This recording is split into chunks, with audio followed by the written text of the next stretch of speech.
আসসালামু আলাইকুম প্রিয় দর্শক, ফিরে এসেছি গত 24 ঘন্টার ফিলিস্তিনের আপডেট নিয়ে।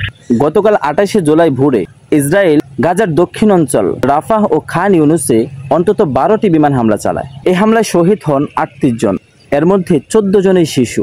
আহত প্রায় 75 জন মানুষ, অনেকে আশঙ্কাজনক অবস্থায় আছে। খাদ্য ও পানির সরবরাহ প্রায় বন্ধ।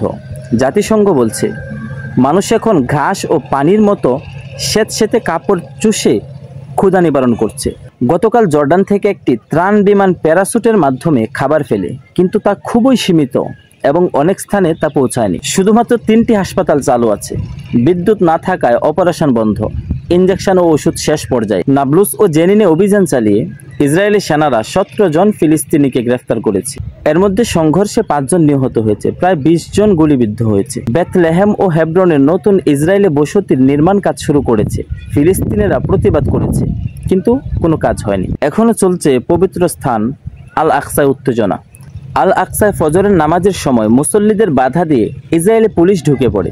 মুসল্লিরা ফ্রি ফিলিস্তিন স্লোগান দেয়, সেখানেও ইসরায়েলি সেনারা গুলি চালায়। 4 জনকে আটক করে, সেখানেও 2 জনকে শহীদ করা হয়। জাতিসংঘ ফের যুদ্ধবিরতির দাবি জানিয়েছে। ইরান ও তুরস্ক গাজায় ত্রাণ পাঠাতে চাইলেও ইসরায়েল অনুমতি দেয়নি। মানে ইসরায়েলের অনুমতি ছাড়া গাজায় কোনো দেশ এখন ত্রাণ পর্যন্ত পাঠাতে পারছে না। জর্ডানও একমাত্র দেশ যারা গতকাল প্যারাশুটে খাবার ফেলে দিয়েছে।